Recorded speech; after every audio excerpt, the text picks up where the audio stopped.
Hello and welcome back, everyone. We're back. My fabulous co host, Sherry Sotelo, and I are back. And now we're going to be really diving into the meat or the essence or whatever it is that you like of how do we get into the happy place, and as we have already hinted, there are basically money, health, and relationships. These are the main three components of our lives. And if we don't manage them, if we're not happy with one aspect or something happens, as life always does, they kind of trip each other. Okay, so we have money problems, we have health problems because we are stressed. We have money problems, we have relationship problems, and most relationships go haywire because of money. So, this particular month, we are focusing on money.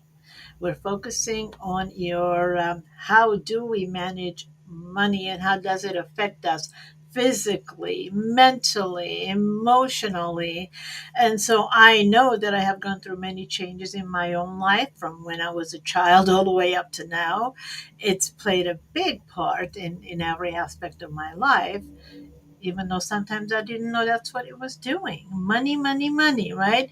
And so Sherry, yes, so Sherry Satella is going to actually make sense out of that jumbled up brain that I have going on, as to why am I responding to money in the ways that I am and what has evolved. So I have a lot of questions and I expect that you do too.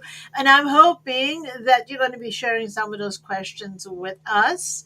And let's see, let's go to Sherry for her to shed some light into the nooks and crannies of the money mindset. Sherry! Oh, here we go again, folks. Happy Monday. Monday, Monday, Monday. Monday, the beginning of the work week, the most stressful day that we could possibly have in our week.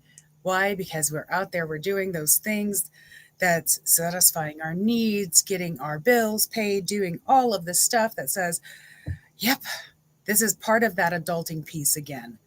But it's scary some days, especially with, this is such an important concept right now with our economy just kind of doing this weird thing that we're not really sure about, whether you're in real estate, whether you're in accounting, whether you're in a clinician's position. We're all looking at what's going on. How is our money going to get affected? And it brings in this level of fear. But do we have faith and saying, okay, things are going to work out? But where does this come from? Because we do want to control our stress management.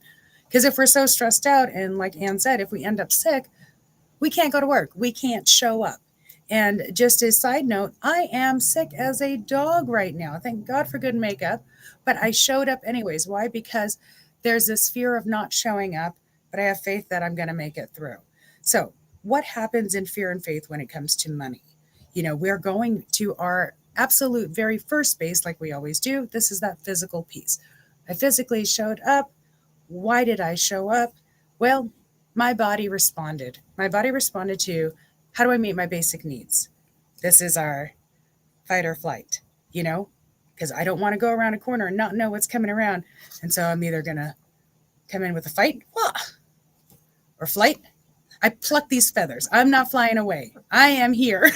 Anne's like, I didn't know this was coming. I did Come on. not, but you know what? It's half the fun of doing this with you because I never know what you're going to come up with. But you know what? I love that. So you plucked the feather and you decided you're not I going to, did. yeah. I'm just like, wee, yeah.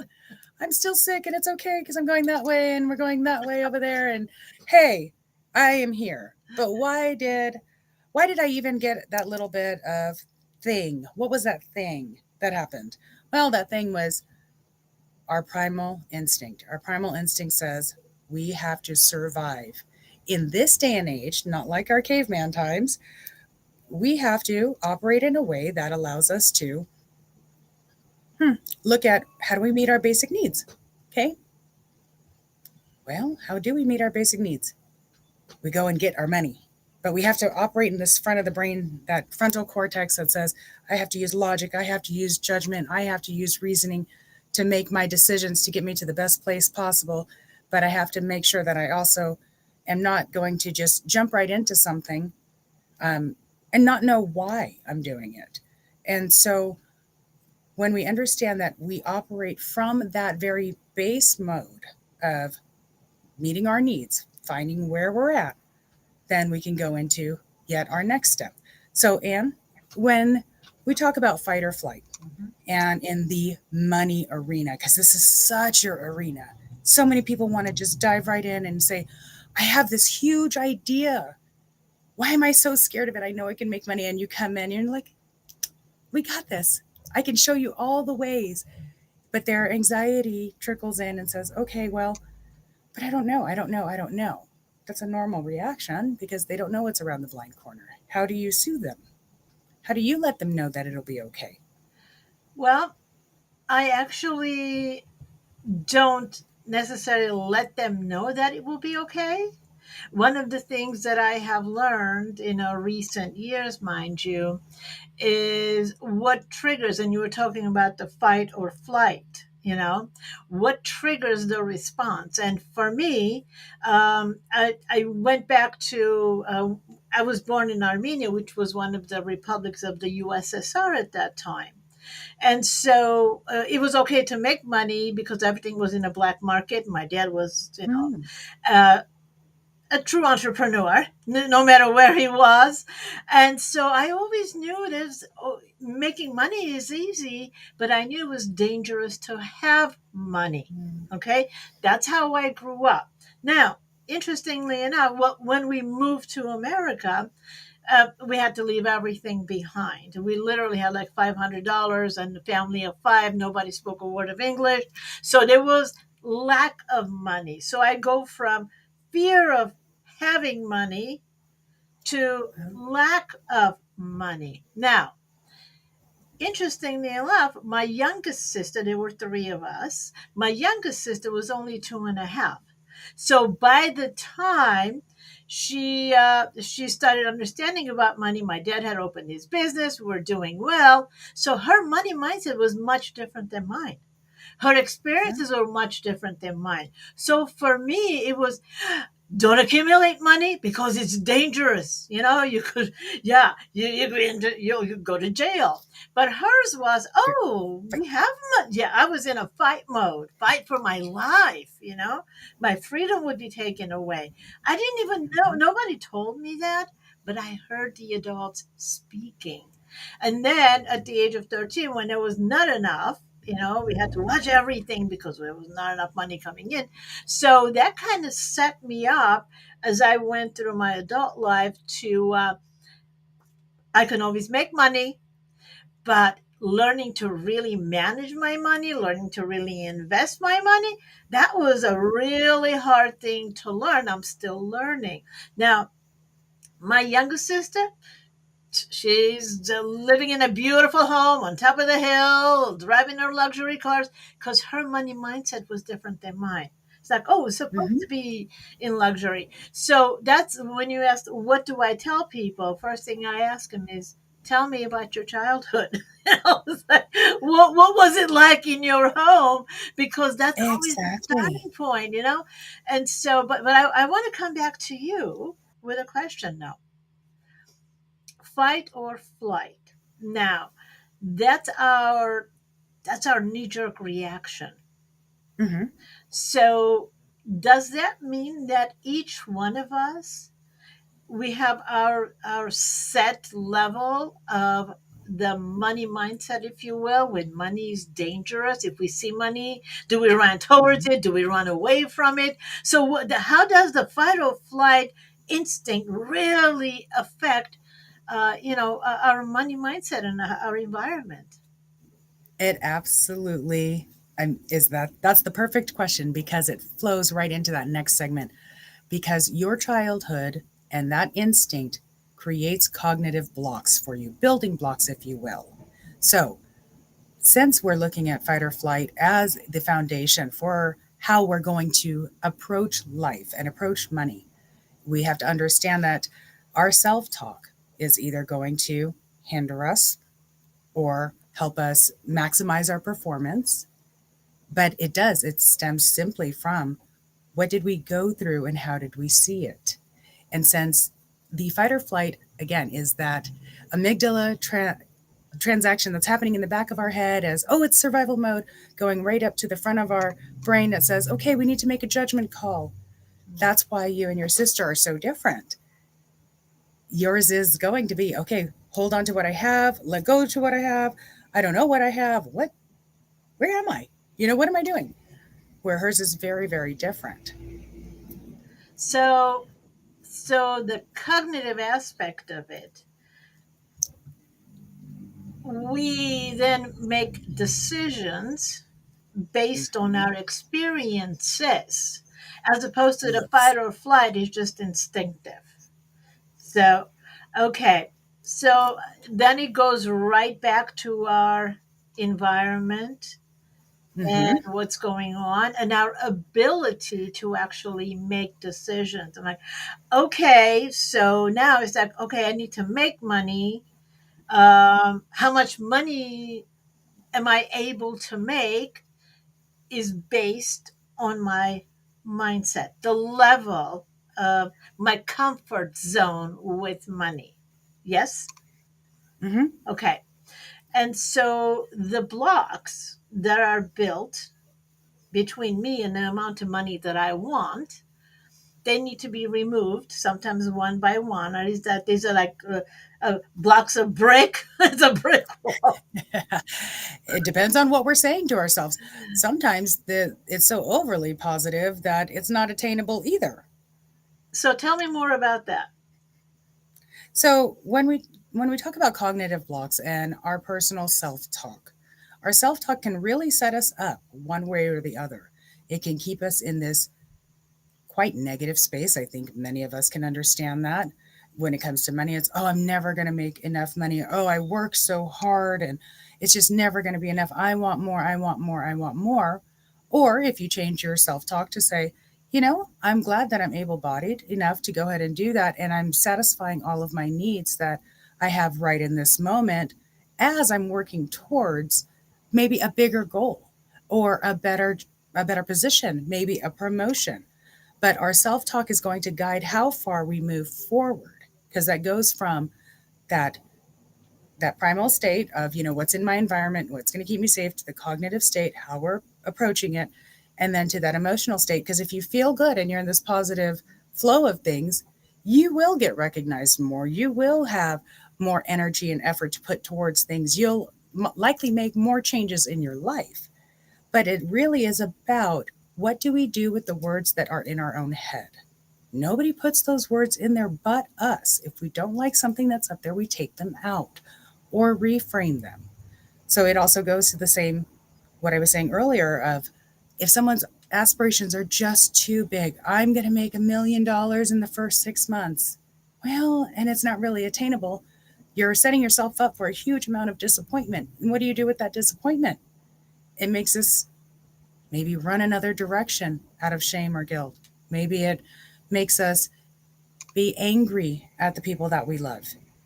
So, really understanding where your cognitive blocks are, whether they're blocking you from moving forward or you're using them as stepping stones, if you will, and we're going to move these blocks in front of us in any direction, is really up to us.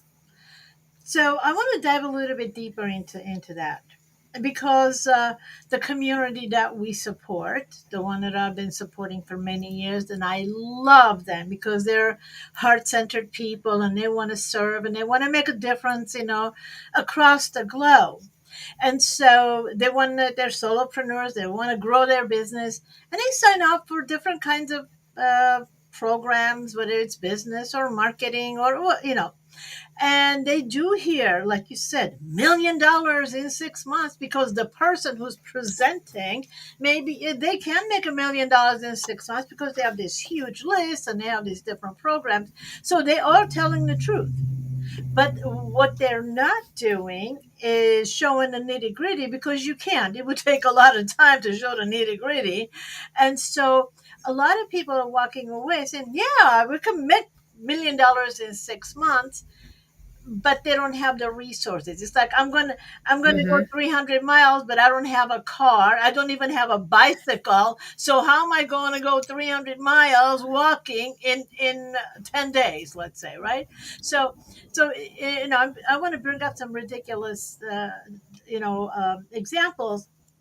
So the reason I brought up is that the program that I've created, usually I'm like, let's find something reasonable. Like, one of the things is the 100K perpetual funnel. All it says is that if you do this, this, and this, you make $100,000. So you decide what you want to do just to make that 100,000.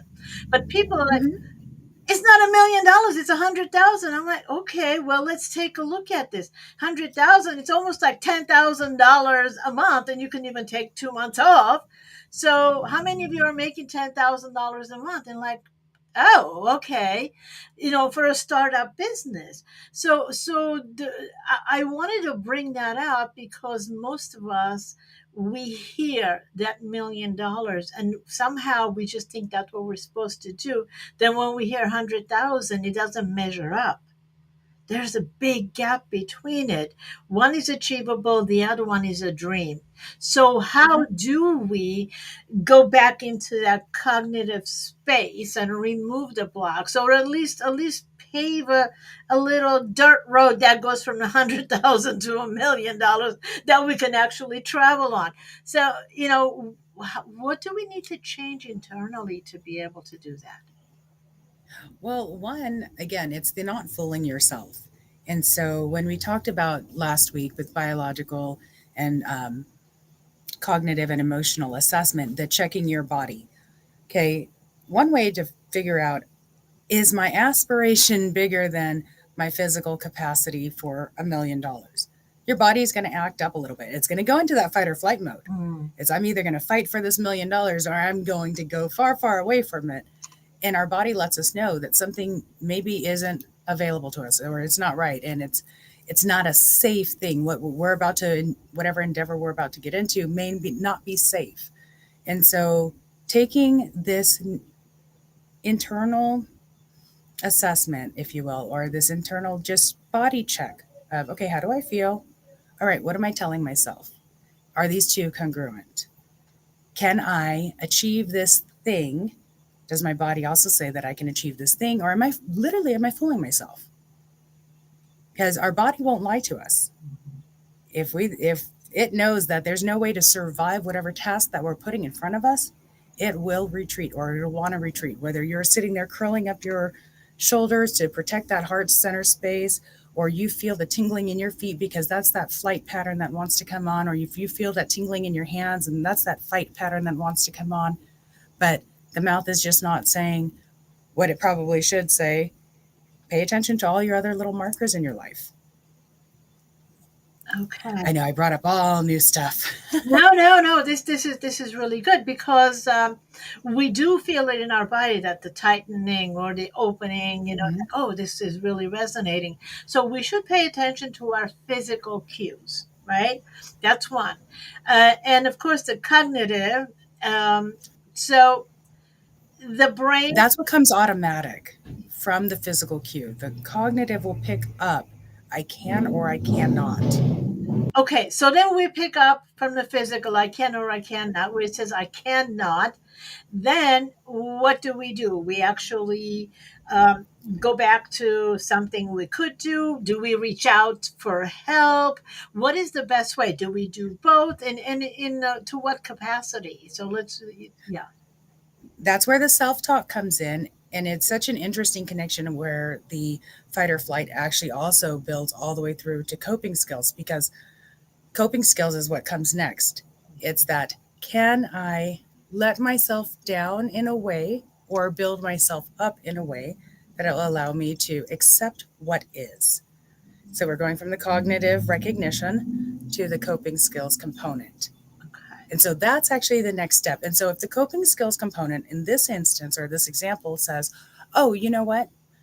I, hmm, financially and physically, I can't jeopardize anything in my basic needs. I can't put a mortgage on my house or a second on my house to jump headfirst into this new adventure that I want to get into because I know there's 100,000 on the line that I can make perpetually over and over and over again, but it's not sitting right with me. However, I understand that maybe if I do a small investment here or reach out to a friend or someone else that would co-invest, or maybe an angel investor or a capital, venturist, however you see it, that's that cognitive space. And then the emotional component that comes with it is I actually like this idea. This idea feels good. I can move with this, and it makes me still feel like I'm accomplished. It still builds with that self esteem, that self confidence. Everything comes around with it. It affects our spiritual and our emotional well being when we have these first two in line. So we have to put them together and allow that primal state, that fight or flight, to help dictate okay, what's attainable, and then we're going to go after it if it's attainable. So we But we can lean, get creative. yeah. So we lean into the pay Hmm. attention to the physical cues. We pay attention to the cognitive, the whole fight or flight. What am I thinking? What am I? So basically, if we embrace what we're thinking, we're able to better manage, and then we make choices. So the cognitive will calm down, the fight or flight somewhat. Okay. So now I'm decided, okay, well, I can tolerate so much risk, and I'm going to Hmm. do this and that and that. Okay? So I made a decision. Now, the likelihood of me taking action steps towards my goal, that's still the next step, right? That bringing in my AAA, which is everything I do, awareness, acceptance. Now I've accepted that I am going to do this. Okay, I've accepted, and then the action. Okay, now is that all of a sudden, now that I'm going to take the first step, is that, oh, wait a minute, this feels a little bit different than what I was thinking it would. Now all of a sudden I got to sign this, or I'm taking out a loan, or I'm agreeing to a business, whatever it is. All of a sudden, now I'm going back to my body saying, okay, pay attention. So this is a Hmm. next wave of the Yes. physical, emotional coming through. So part of me is like, okay, yes, I'm gonna go the other. No, I'm not. It sounds like one of those cartoons. So Yeah, it's turning around the blind corner. yeah, We can't proceed without caution because that would be just wildly inappropriate. You know, can come around every dark corner our whole life. Next thing you know, there's a lion over there and we're jumping out and going, boo. That we know that's not real. We have to have a little bit of caution. We have to have a little anxiety. We are every time we venture into something new, our body's going to say, "Hey, we don't know where we're going. Pay attention." Because can you handle it? Can you physically fight off whatever is going to be around that corner? If not, pivot and go the other direction. so now we're in what you call the faith and fear mode. We're in faith and fear. Mm-hmm. How do we manage that? We decided, okay, I don't want to see the lion around the corner, so I'm preparing for it. I got I'm surprised you don't have a tool for that. My lion catcher gear here. We're going on I the know. You see me safari. in the morning at Lion King. It's, things get a little bit wild over here. We're going on a safari. Come on, get ready for the lions. Okay, so now that, Hold that on, was that was good. let me tame the mane. Um, so fear and faith. Here's the thing: is we have Yeah. to understand that we rock on a continuum, back and forth and back and forth. There's no one fixed right spot to be in ever, because we should have a bit of fear, and then that faith, whether in the higher power, in the unknown, or faith simply in yourself. That okay, I'm going to persevere, and I'm going to make a really good decision to back out if something's not working for me. That is the line that we operate off of. We it's that psychological meets philosophical meets stress management meets coping all together in one, and we slide back and forth as we should to approach every brand new endeavor. Because if it's something that we've already done before, we really should have a good inclination of how it's going to turn out for the most part, unless other circumstances came in. If I'm going to open the door every single day, I'm pretty door is going to open the same way every single day.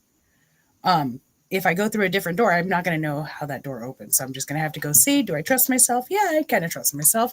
Don't, if I see that it says push, I'm not going to pull, though I have done that enough in my life.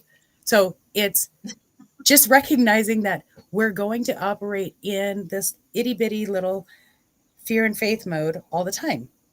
We're supposed to. This is how we stay aware of our environments, how we stay aware of our cognitive space. It's how we stay aware of our emotional space and also in the space of others.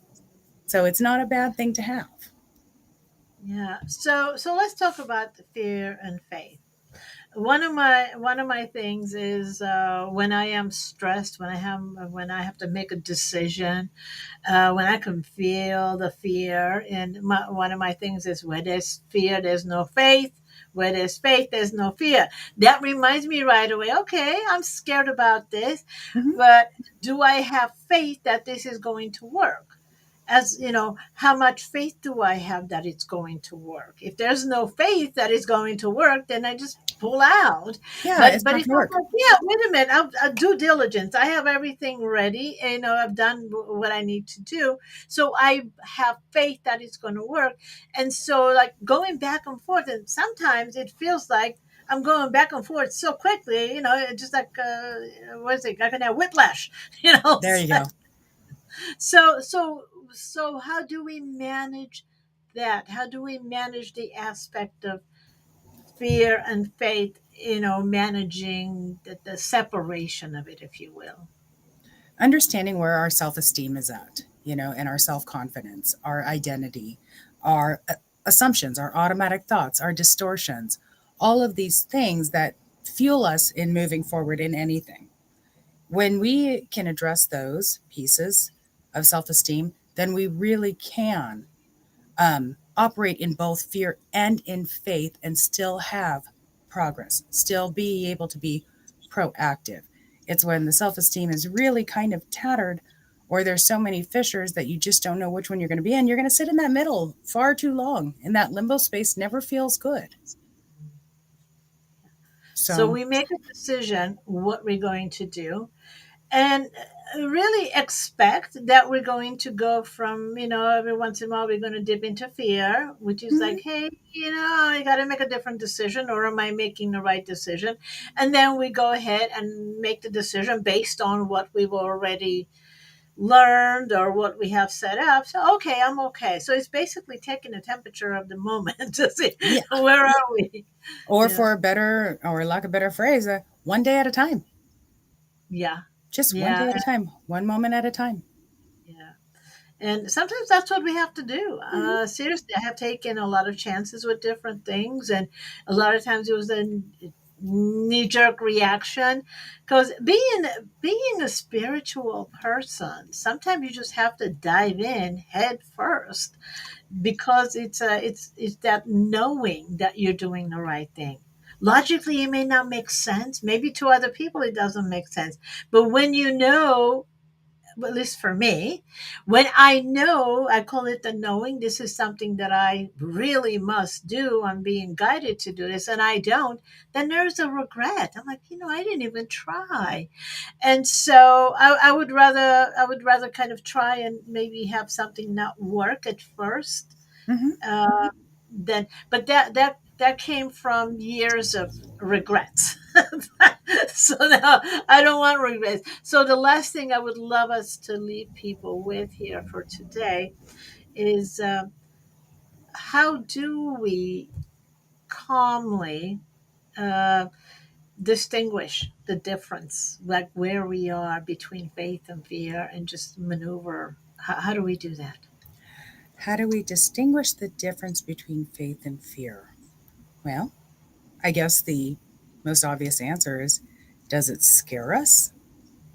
Yeah, then that is that fear approach. Do we want to learn something new? Do we want to take a chance? Yes, that's absolutely that faith piece. And don't be afraid of either one of them when you ask yourself, can I do this? We really have to be able to say, I can because I choose, or I can because I'm empowered to, or I would rather not. It's all in your hands. And that's what it's really about, right? Having the freedom to choose, Mhm.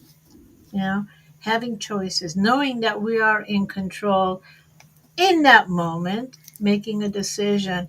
And so that I want to leave on this note, because this whole faith and fear, like who's winning, which side of me is winning, and it's a balancing act. And if we are centered in a place where we're comfortable in that moment, I guess the faith is winning, isn't it?